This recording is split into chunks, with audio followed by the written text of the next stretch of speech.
Hello, good morning. Welcome છે તમારું અમારા નવા બ્લોગમાં. તો અત્યારે વાગી ગયા છે 10 વાગી ગયા છે અને આ પપ્પા ચા નાસ્તો કરી અને ગેરેજ જતા રહ્યા છે. હવે અમે બધું ઘરનું કામ પતાવી દઈશું. તો જો અહીંયા આગળ ઢગલો તો પડ્યો જ હોય આ બે જણનો. હું ગમે તેટલું કંઈ થાકું પણ આ લોકો સરખું ના કરે, એમના રમકડા ફરતા જ હોય છે. અને આજે મારે બનાવવું છે છોલે ચણાનું શાક. તો મેં ચણા પણ પલાળી દીધા છે અને આ બંને કાર્ટૂન જોવે છે. જીનું તને લીટા પડવા ના પાડું છું, ખબર નહીં પડતી. ચોપડી લીટા પાડે બધે. ટોપી નહીં આતી, લે ચાલ લે જીનું. હવે હું તને મેં છોલે ચણા છે ને પલાળીને મૂક્યા છે. રાત્રે પલાળી દીધા હતા, દૂધ ગરમ છે અને એ બધું કામ બાકી છે. તો ફટાફટ બધું કામ પતાવી દઈશ એટલે ફટાફટ થઈ જશે બધું. ઊભી થા, ચાલ હું ચાદર ફોન ફેટ જાઉં.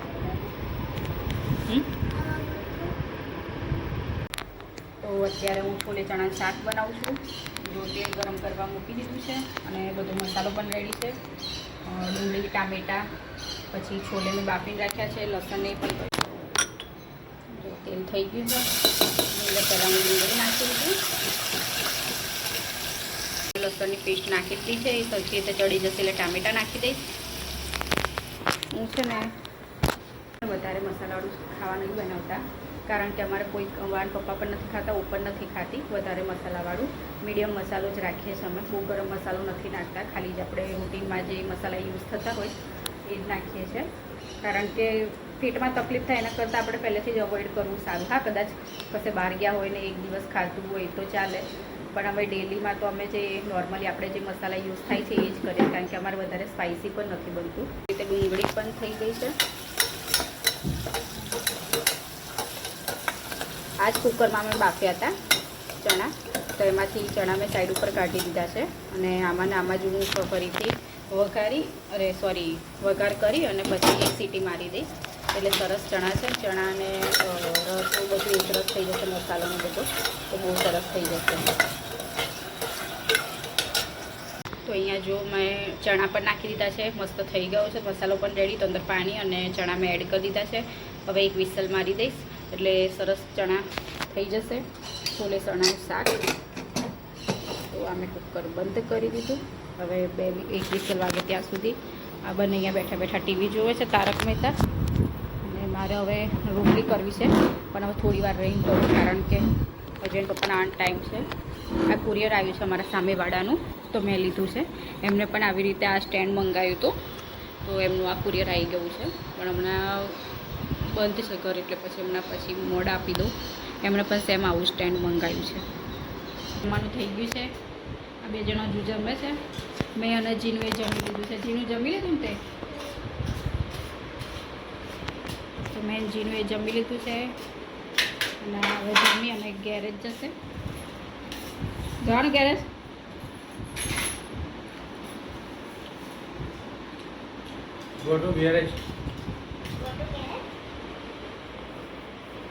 તો બસ હવે જમી લીધું છે. હવે વાસણ ઘસી કાઢીશ અને કપડાં સૂકવવાના બાકી તો કપડાં સૂકવી દઈશ.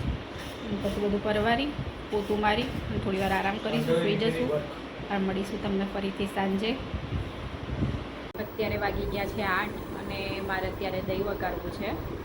એટલે કારણ કે સવારે છોલે ચણાનું શાક કર્યું હતું, તો બપોરે ખાતું હતું, તો અત્યારે કેટલી બધી ઈચ્છા નથી ખાવાની, તો એટલે દહીં વઘારી દઈશ અને રોટલી કરી દઈશ. અને જીનું અહીંયા બેઠી છે દીદી. અને આજે તો બહુ ગરમી પડે છે. આજે તો સવારનું છે ને વાદળ સાઈડ વાતાવરણ હતું, એટલે કેવું આમ ગરમી ના પડે પણ બાફ મારે, એટલે બાફના લીધે તો આમ ઉકળાટ વધારે થતો હતો આજે તો બહુ જ ગરમી હતી. તો ફટાફટ હું દહીં વઘારી દઈશ ને રોટલી કરી દઈશ. અને પપ્પા લગભગ આજે તો 8:30 પોણા 9 તો કહેતા હતા, 8:30 તો છતાં હમણાં વાર નહીં લાગે. હવે આવે છે, કેટલા વાગે આવે છે ખબર નહીં, કારણ કે એમને કામ હોય છે.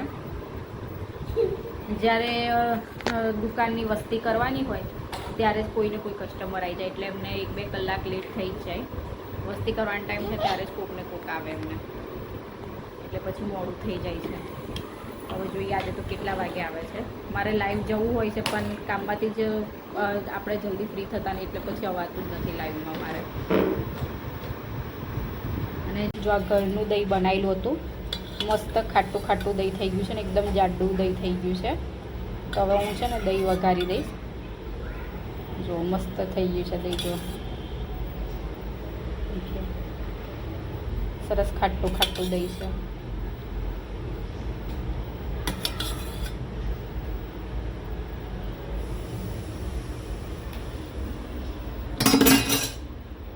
હવે બાકીનું દહીં હું મૂકી દઈશ અંદર ફ્રીજમાં. પહેલાં ફ્રીજ ખોલી દઉં.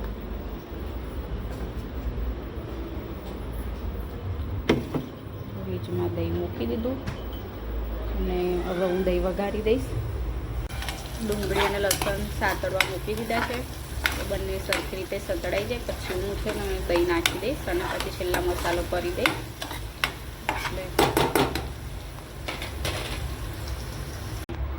જો મેં દહીં વઘારી દીધું છે મેં.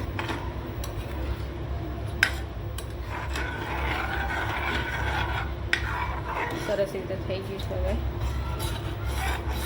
હવે હું રોટલી કરી દઈશ અને પછી અમે જમી લઈશું ફટાફટ.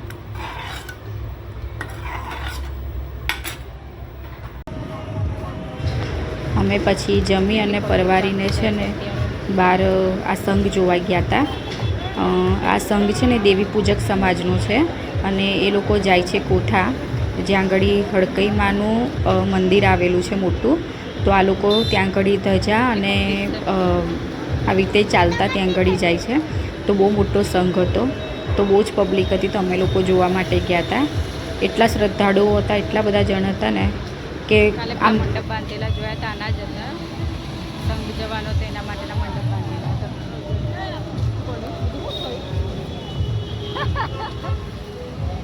મેં કહ્યું તમે હમણાં બોલો.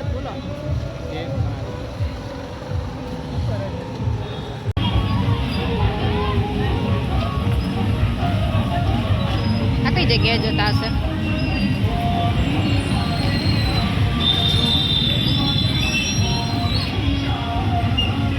બહુ પબ્લિક છે, ખાસી બધી પબ્લિક ચાલીને જાય છે આજે તો. પબ્લિક ભીડ કેટલી છે જો.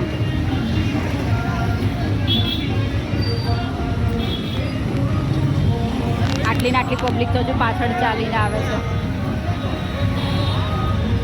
જાનખેડામાં ટ્રાફિક જામ થઈ ગયો છે અત્યારે આ સંઘના લીધે.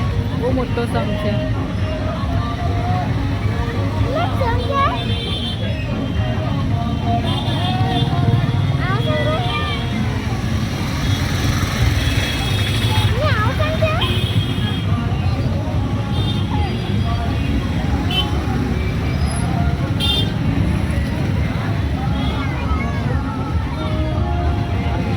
જો નાના છોકરાઓનો કે બેસાડી દે. કેટલી મોટી ધજા છે જો રિક્ષા ઉપર.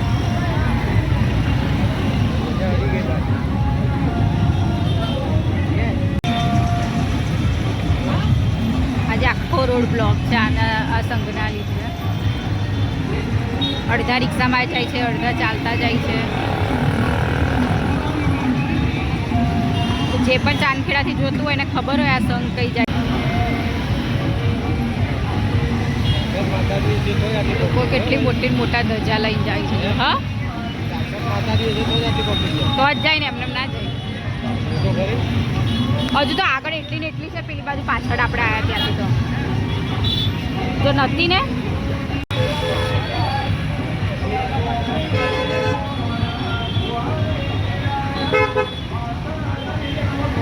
જો તો ખરા પબ્લિક કેટલી છે.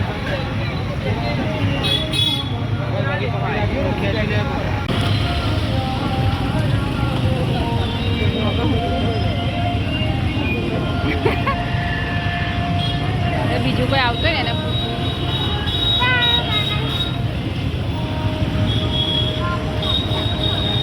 અહીંયાથી ના લે, આમ ફરીને એટલે જે ટ્રાફિક મળશે. આ બેનને 100 રૂપિયા.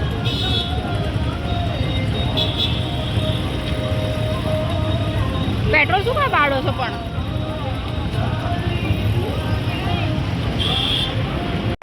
આ રોડે પણ આટલી પબ્લિક છે અને આ બાજુ પણ આટલી ને આટલી પબ્લિક છે.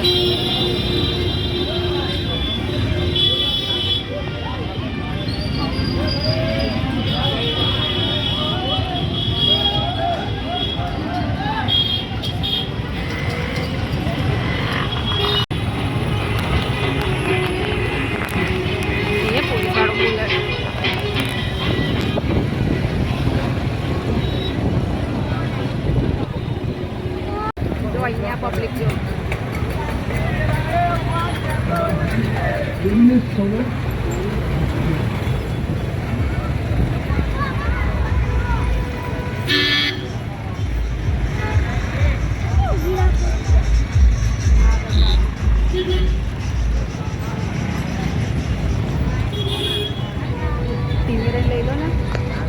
લઈ લો ને હવે તો લઈ લો આગળ રિક્ષા છે પણ આગળ જગ્યા છે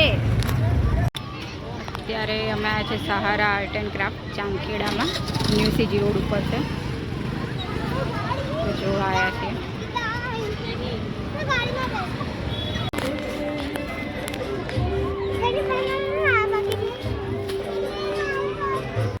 જો અહીંયા આગળ છે આ બધી કટલરી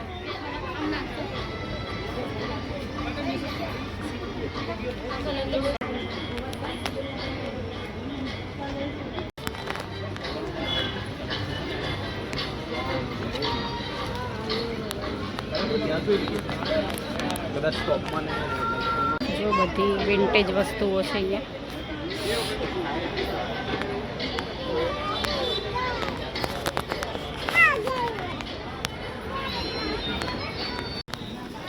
₹20 सेल है। मारा पहला तमे जती रो जाओ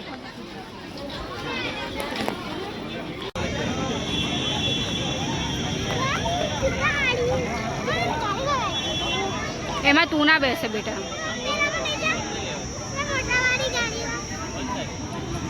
आ नाना छोकराओनी छू तू आमा ट्रेन में बेसे ट्रेन में मजा छोकराने ट्रेन में बेसवू छे तेना पप्पा बेसाडवा गया छे टिकिट लईने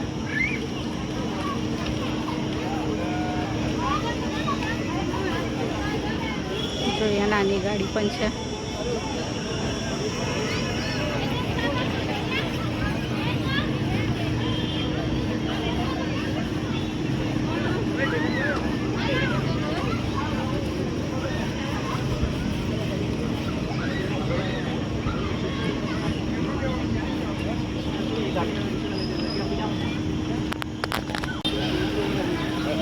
जीनू ने क्या पकड़े